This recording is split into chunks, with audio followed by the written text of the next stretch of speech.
ಆತ್ಮೀಯರೇ, ಕಾರ್ಯಕ್ರಮದ ಮುಂದಿನ ಭಾಗ ಅಧ್ಯಕ್ಷೀಯ ಮಾತುಗಳು. ಇವತ್ತಿನ ಅಧ್ಯಕ್ಷರು justice N Santosh Hegde.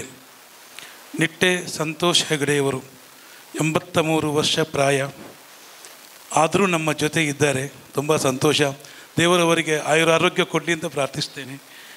Farmer judge of supreme court of India, former solicitor general of India, former Lokayukta for Karnataka state from 2006 to 2011. ಇಂತಹ ಒಂದು ವ್ಯಕ್ತಿತ್ವ ನಮ್ಮ ಜೊತೆಗಿದೆ. ದಯವಿಟ್ಟು ತಮ್ಮ ಅಧ್ಯಕ್ಷೀಯ ನುಡಿಯನ್ನು ಆಡಬೇಕಾಗಿ ವಿನಂತಿಸ್ತಾ ಇದ್ದೇನೆ.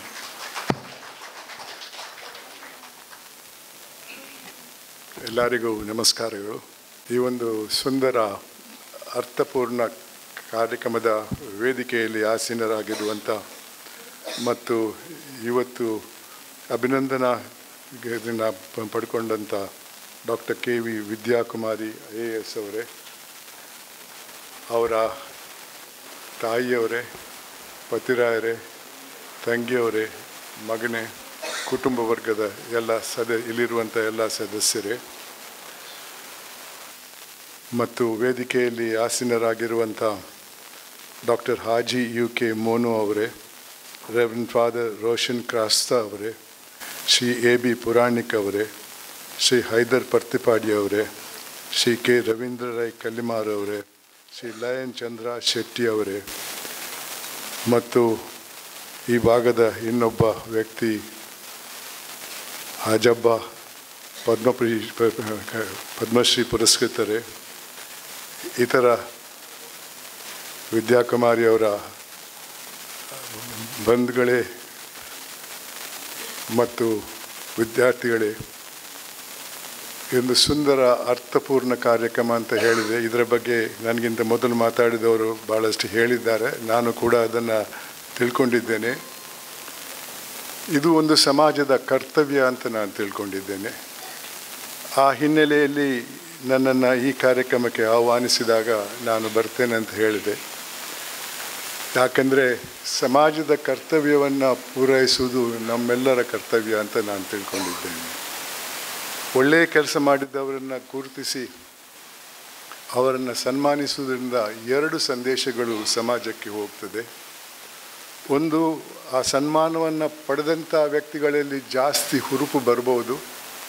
ನಾವು ಕೂಡ ಇನ್ನೂ ಹೆಚ್ಚಿನ ಸಮಾಜ ಸೇವೆ ಮಾಡಿದರೆ ಈ ಸಮಾಜ ನನ್ನನ್ನು ಹೆಚ್ಚಾಗಿ ಗುರುತಿಸ್ಬೋದು ಅನ್ನೋ ಒಂದು ವಿಚಾರ ಅವರಲ್ಲಿ ಬರ್ಬೋದು. ಅದೇ ರೀತಿ ಈ ಸಮಾರಂಭವನ್ನು ಉಪಸ್ಥಿತರಿದ್ದು ಕಂಡವರಿಂದ ಮತ್ತು ಇದರ ಬಗ್ಗೆ ತಿಳ್ಕೊಂಡವರಲ್ಲೂ ಕೂಡ ಒಂದು ಹುರುಪು ಬರ್ಬೋದು. ನಾನು ಕೂಡ ಒಳ್ಳೆಯ ಕೆಲಸ ಮಾಡಿದರೆ ಈ ಸಮಾಜ ನನ್ನನ್ನು ಕೂಡ ಗುರುತಿಸಿ ನನಗೂ ಕೂಡ ಸನ್ಮಾನ ಮಾಡ್ಬೋದು ಅನ್ನೋದು. ಈ ಹಿನ್ನೆಲೆಯಲ್ಲಿ ನಾನು ತಿಳ್ಕೊಂಡಿದ್ದೇನೆ, ಇದು ಒಂದು ಸುಂದರ ಕಾರ್ಯಕ್ರಮ ಮಾತ್ರ ಅಲ್ಲ, ಒಂದು ಅರ್ಥಪೂರ್ಣ ಕಾರ್ಯಕ್ರಮ. ಸಮಾಜ ತನ್ನ ಸಾಮಾಜಿಕ ಜವಾಬ್ದಾರಿಯನ್ನು ನಿಭಾಯಿಸುವಂಥ ಒಂದು ಕಾರ್ಯಕ್ರಮ. ಅದಕ್ಕಾಗಿ ಹುಟ್ಟೂರು ಅಭಿನಂದನಾ ಸಮಿತಿ ಉಳ್ಳಾಲ್ ತಾಲೂಕಿನವರನ್ನು ನಾನು ಅಭಿನಂದಿಸ್ತಾ ಇದ್ದೇನೆ. ಭಾಳ ಉತ್ತಮವಾದ ಕೆಲಸ ಮಾಡಿದ್ದೀರಾ. ಇದನ್ನು ಇತರರು ಕೂಡ ಮುಂದುವರಿಸಿಕೊಂಡು ಹೋಗಬಹುದು ಅನ್ನೋದು ನನ್ನ ವಿಚಾರ. ಒಂದುಗಡೆ ಈವಾಗಲೇ ವಿದ್ಯಾಕುಮಾರಿ ಅವರ ವಿಚಾರದಲ್ಲಿ ಭಾಳಷ್ಟು ಜನ ಮಾತಾಡಿದ್ದಾರೆ. ಮತ್ತು ನಾನು ಹೆಚ್ಚು ಮಾತಾಡೋದು ಇಂಗ್ಲೀಷಲ್ಲಿ ಒಂದು ಗಾದೆ ಇದೆ, carrying equal to new castle ಅನ್ನೋ ರೀತಿಯಲ್ಲಿ ಆಗ್ಬೋದು. ಎಲ್ಲರಿಗೂ ಅವ್ರ ಬಗ್ಗೆ ಗೊತ್ತಿದ್ದಂಥ ವಿಚಾರ. ಆದರೆ ನಾನು ಇಷ್ಟು ಮಾತ್ರ ಹೇಳಬಲ್ಲೆ, ಅವರು ಯಾವ ಹಿನ್ನೆಲೆಯಿಂದ ಬಂದು ಈ ಮಟ್ಟಕ್ಕೆ ಬಂದಿದ್ದಾರೆ, ಅದಕ್ಕೆ ಕಾರಣ ಏನನ್ನೋದು ನನಗೆ ಖಂಡಿತವಾಗಿ ಗೊತ್ತಿದೆ. ಯಾಕೆಂದರೆ ನಾನು ಆಡಳಿತೆಯನ್ನು 5-6 ವರ್ಷ ಹತ್ತಿರದಿಂದ ಕಂಡವನು.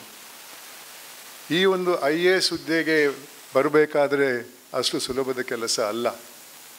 ಹಿಂದೆ ಇವಾಗಲೇ ಮಾತಾಡಿದವರೆಲ್ಲ ಹೇಳಿದರು, ಆವಾಗ ಡೆಪ್ಟಿ ಕಮಿಷನರ್ ಅಂದರೆ ಕಲೆಕ್ಟ್ರ್ ಅಂತ ಕರೀತಾ ಇದ್ದರು, ಜಿಲ್ಲಾ ಕಲೆಕ್ಟ್ರು. ಆ ಹುದ್ದೆಗೆ ಇರುವಂಥ ಗೌರವ ಇವತ್ತಿಗೂ ಇದೆ. ಆವತ್ತು ಕೂಡ ಹಿಂದಿನ ಕಾಲದಿಂದಲೂ ಗೌರವ ಇದ್ದಂಥ ವ್ಯಕ್ತಿಗೆ ಒಂದು ಹುದ್ದೆ ಆಗಿತ್ತು. ಅಂದು ನನಗೂ ನೆನಪಿದೆ, ಇಲ್ಲಿ ನಾನು ಮಂಗಳೂರಲ್ಲಿ ಕಲಿತಾ ಇದ್ದಾಗ ಕಲೆಕ್ಟ್ರನ್ನು ಮೀಟ್ ಮಾಡಬೇಕಾದ್ರೆ ಅಪಾಯಿಂಟ್ಮೆಂಟ್ ತಗೊಳ್ಬೇಕಾಗಿತ್ತು. ಅದು ಬರೀ ಸಾಮಾನ್ಯ ವ್ಯಕ್ತಿಗಳು ಮಾತ್ರ ಅಲ್ಲ, MPಸು MLAಸು ಎಲ್ಲರೂ ಕೂಡ ಅಪಾಯಿಂಟ್ಮೆಂಟ್ ತಗೊಂಡೇ ಹೋಗಬೇಕಾಗಿತ್ತು. ಅಂಥ ಹುದ್ದೆ. ಸಂವಿಧಾನವನ್ನು ತಯಾರು ಮಾಡುವಾಗ ಇದು ಹುದ್ದೆಯ ಬಗ್ಗೆ ಒಂದು ಚರ್ಚೆ ನಡೀತಿದೆ. ಅದರ ಬಗ್ಗೆ ಸ್ವಲ್ಪ ವಿಚಾರ ನಿಮ್ಮ ಮುಂದೆ ಇಡ ಬಯಸ್ತೇನೆ ನಾನು. ಈ ಸಂವಿಧಾನವನ್ನು 46ನೇ ಇಸ್ವಿಯಿಂದ 49ನೇವರೆಗೆ ಈ ಕಾನ್ಸ್ಟಿಟ್ಯೂಯೆಂಟ್ ಅಸೆಂಬ್ಲಿ ಅನ್ನೋ ಸಭೆ ಕಾರ್ಯಕಲಾಪಗಳನ್ನು ನಡೆಸ್ತದೆ. ಅಲ್ಲಿ ಮೊದಲನೇ ವಿಚಾರ ಚರ್ಚೆಗೆ ಬಂದದ್ದೇನೆಂದರೆ, ಮುಂದೆ ನಾವು ಸ್ವಾತಂತ್ರ್ಯ ಪಡೆದ ನಂತರ ಯಾವ ರಾಜನೀತಿಯನ್ನು ಅಳವಡಿಸಬೇಕು ಈ ದೇಶಕ್ಕೆ ಅನ್ನುವ ವಿಚಾರದಲ್ಲಿ ಗಂಭೀರವಾದ ಚರ್ಚೆ ನಡೀತದೆ. ಆವಾಗ ನಮ್ಮ ಹಿರಿಯರು ಹೇಳ್ತಾರೆ, ನಾವು ಭಾರತೀಯರು ಎಂದೂ ಸ್ವತಂತ್ರರಾಗಿರಲಿಲ್ಲ. ರಾಜ ಮಹಾರಾಜರ ಆಡಳಿತದಲ್ಲಿದ್ವಿ, ಪರದೇಶಿಯರ ಆಡಳಿತದಲ್ಲಿದ್ವಿ, ಸರ್ವಾಧಿಕಾರಿಗಳ ಆಡಳಿತದಲ್ಲಿದ್ವಿ. ಇನ್ನೇನು ನಮಗೆ ಸ್ವಾತಂತ್ರ್ಯ ಸಿಗ್ತಾ ಇದೆ. ಆ ಸ್ವಾತಂತ್ರ್ಯ ಪ್ರತಿಯೊಬ್ಬ ಭಾರತೀಯನ ವೈಯಕ್ತಿಕ ಸ್ವಾತಂತ್ರ್ಯ ಅನ್ನುವ ಅನುಭವ ಬರಬೇಕು ಆತನಿಗೆ. ಅದಕ್ಕಾಗಿ ಅಂಥ ರಾಜನೀತಿಯನ್ನು ಪಡ್ಕೊಳ್ಳೋಣ ಅಂತ ಚರ್ಚೆ ಮಾಡ್ತಾರೆ.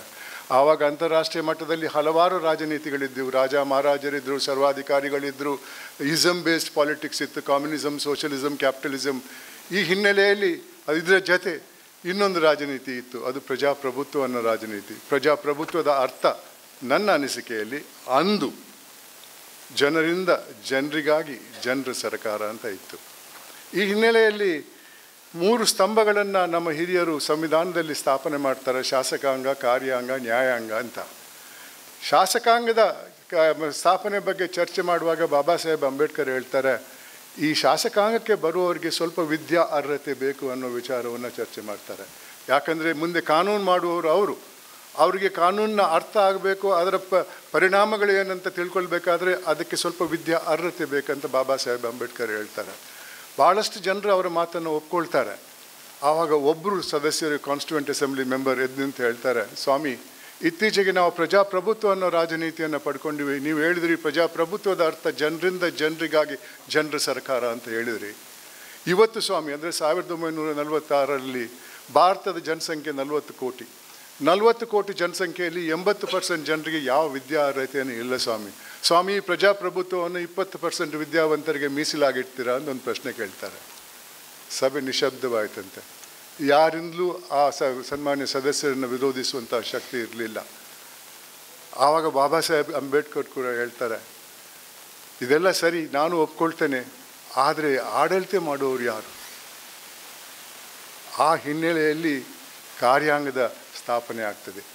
ಕಾರ್ಯಾಂಗಕ್ಕೆ ಬರುವವರಿಗೆ ಆವತ್ತೇ 46ರಲ್ಲಿ ಹೇಳ್ತಾರೆ, ಉತ್ತಮವಾದ ವಿದ್ಯಾ ಅರ್ಹತೆ ಇರಬೇಕು, ಕಾಲಕ್ಕೆ ಅವರಿಗೆ ರಿವ್ಯೂ ಎಲ್ಲ ಇರಬೇಕು ಅಂತ ಹೇಳ್ತಾರೆ.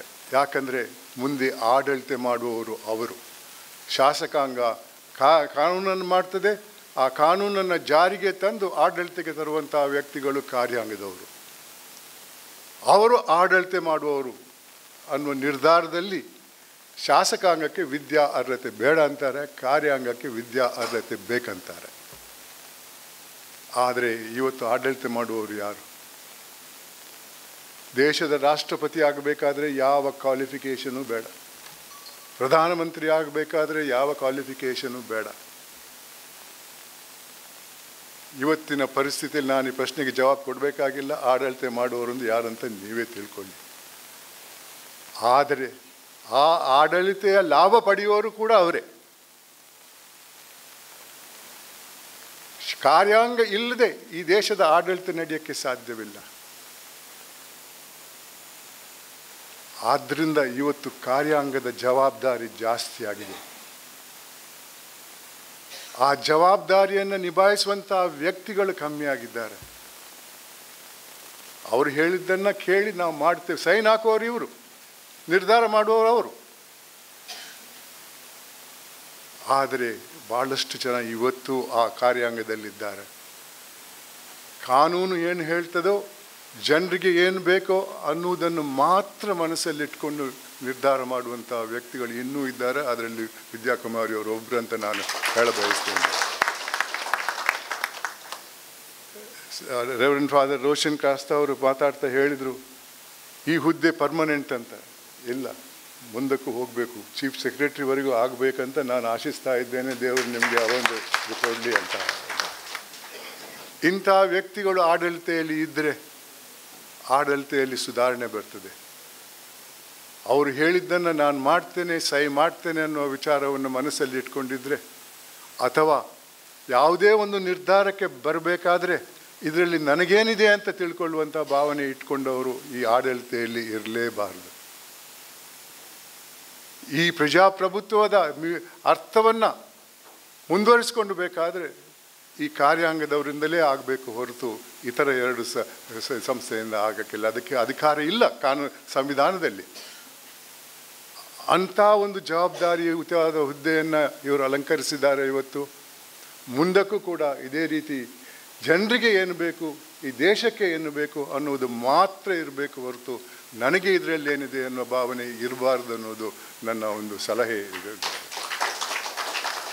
ಬಂಧುಗಳೇ, ಈ ಒಂದು ಪ್ರಜಾಪ್ರಭುತ್ವದಲ್ಲಿ ನಮ್ಮ ಹಿರಿಯರು ಮಾಡಿದಂಥ ಯೋಚನೆಗಳು ಇವತ್ತಿಗೆ ಇರಬೇಕಾದ್ರೆ ಈ ಒಂದು ಕಾರ್ಯಾಂಗದಿಂದ ಮಾತ್ರ ಸಾಧ್ಯವಿದೆ.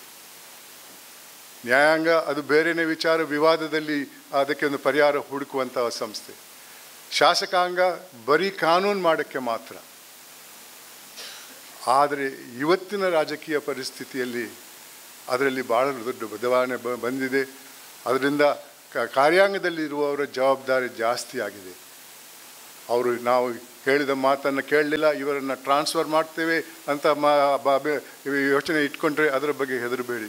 ನಿಮ್ಮ ಕಾನೂನನ್ನು ಏನಂತ ಅರ್ಥ ಮಾಡಿಕೊಂಡು ಅದರ ಮೂಲಕ ಮಾತ್ರ ತಮ್ಮ ಜವಾಬ್ದಾರಿಯನ್ನು ನಿಭಾಯಿಸಿದರೆ ನಿಮ್ಮ ಕೆಲಸ ಸಾರ್ಥಕವಾಗ್ತದೆ ಅಂತ ನಾನು ತಿಳ್ಕೊಂಡಿದ್ದೇನೆ. ಬಂಧುಗಳೇ, ಈ ಒಂದು ವಿಚಾರದಲ್ಲಿ ಭಾಳಷ್ಟು ಹೇಳುವುದಕ್ಕಿದೆ, ಆದರೆ ಈ ಸಮಯದ ಅಭಾವ ಇದೆ, ನಾನು ಜಾಸ್ತಿ ಮಾತಾಡೋಕ್ಕೆ ಹೋಗಲ್ಲ. ಈ ನನ್ನ ಒಂದು ವಿಚಾರವನ್ನು ನಾನು 5 ವರ್ಷ ಲೋಕಾಯುಕ್ತನಾಗಿ ಕಂಡಂಥ ಕೆಲವು ವಿಚಾರಗಳನ್ನು ಹೇಳಬೇಕಂತಿದ್ದೆ, ಆದರೆ ಅದಕ್ಕೆ ಸಮಯ ಇಲ್ಲ. ಆದರೆ ಕೊನೆಯದಾಗಿ ಒಂದು ಮಾತು ಹೇಳ್ತೇನೆ, ಇಲ್ಲಿರುವಂಥ ಎಲ್ಲರಿಗೂ ಸರ್ವಸಾಧಾರಣವಾಗಿ ಅಪ್ಲೈ ಆಗಬೇಕು. ಇವತ್ತು ನಮ್ಮ ದೇಶದಲ್ಲಿ ಜಾಸ್ತಿ ಅಭಿವೃದ್ಧಿ ಆದದ್ದು ದುರಾಸೆ ಅನ್ನುವ ಒಂದು ರೋಗ. ಆ ದುರಾಸೆಗೆ ಮಿತಿ ಇಲ್ಲ, ಎಷ್ಟು ಮಾಡಿದರೂ ಸಾಲಲ್ಲ. 50ನೇ ದಶಕದಲ್ಲಿ ಒಂದು ಹಗರಣದಲ್ಲಿ ಜೀಪ್ ಹಗರಣದಲ್ಲಿ 52 ಲಕ್ಷ ರೂಪಾಯಿ ಸೋರ್ಕೊಂಡೋಯ್ತು, ಕೆಲವು ಅಧಿಕಾರದಲ್ಲಿದ್ದವರಿಂದ. 60ನೇ ದಶಕಕ್ಕೆ ಬಂದಾಗ ಬೋಫರ್ಸ್ ಅನ್ನೋ ಒಂದು ಹಗರಣ ಬಂತು, ಅದರಲ್ಲಿ 64 ಕೋಟಿ ರೂಪಾಯಿ ಹೋಯಿತು. ತದನಂತರದ ದಶಕದಲ್ಲಿ ಕಾಮನ್ವೆಲ್ತ್ ಗೇಮ್ಸ್ ಅನ್ನೋ ಒಂದು ಹಗರಣ ಬಂತು, ಅದರಲ್ಲಿ 70,000 ಕೋಟಿ ರೂಪಾಯಿ ಹೋಯಿತು. ತದನಂತರ 2G ಅನ್ನೋ ಒಂದು ಹಗರಣ ಬಂತು, ಅದರಲ್ಲಿ 1,76,000 ಕೋಟಿ ರೂಪಾಯಿ ಹೋಯಿತು. ತದನಂತರ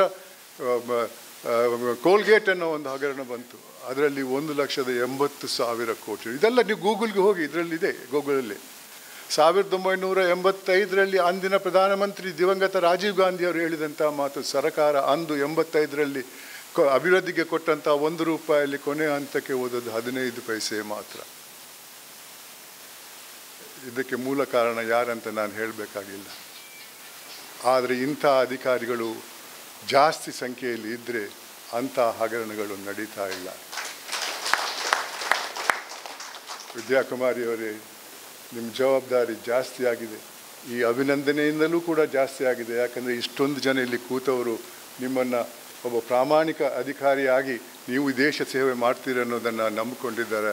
ಅದಕ್ಕೆ ನೀವು ಬೆಲೆ ಕೊಡಿ. ಹಾಗೆ ಅಂಥ ಒಂದು ಆಡಳಿತೆಯನ್ನು ನೀವು ನಿಮ್ಮ ಸಹೋದ್ಯೋಗಿಗಳು ಮುಂದಕ್ಕೆ ಜಾರಿಗೆ ತನ್ನಿ ಅಂತ ಹೇಳ್ತಾನೆ ನನ್ನ ಮಾತಿಗೆ ವಿರಾಮ ಕೊಡ್ತಾ ಇದ್ದೇನೆ. ನಿಮಗೆ ದೇವರು ಒಳ್ಳೇದು ಮಾಡಲಿ. I wish you all the best. God bless you with all the happiness. Thank you very much.